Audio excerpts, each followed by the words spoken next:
কিছুদিন আগে শাহবাগী ইস্যু নিয়ে অনেক আলোচনা সমালোচনা, শাহবাগীদের বিরুদ্ধে অনেক স্লোগান, অনেক বিক্ষোভ, গ্রেপ্তারের দাবি, অনেক কিছু দেখতে পেয়েছি। আমি একটা তথ্য শেয়ার করব। আমাদের অনেকেরই প্রিয় পিনাকি ভট্টাচার্য, উনিও কিন্তু শাহবাগী ছিলেন। যখন 13 সালের শাহবাগ আন্দোলন চলে, মুক্তিযুদ্ধে যারা বিরোধিতা করেছে তাদের মতে, শাহবাগীদের মতে মুক্তিযুদ্ধে যারা বিরোধিতা করেছে সেই যুদ্ধাপরাধীদের বিচারের দাবিতে যে শাহবাগ আন্দোলন, সেই শাহবাগ আন্দোলনে পিনাকি ভট্টাচার্য একজন সংগঠক ছিলেন। উনি তখন বাংলাদেশের কমিউনিস্ট পার্টি তার একজন শীর্ষ নেতা ছিলেন, কেন্দ্রীয় নেতা ছিলেন, এবং যেটা ছাত্র সংগঠন হচ্ছে বাংলাদেশ ছাত্র ইউনিয়ন।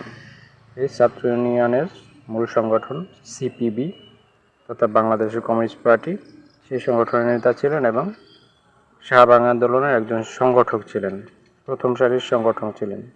তিনি যথেষ্ট শাহবাগ আন্দোলনে ভূমিকা রেখেছেন। এখন বাকিটা আপনাদের চিন্তা ভাবনা কিংবা মন্তব্যের বিষয়। আমি জাস্ট তথ্যটা শেয়ার করলাম।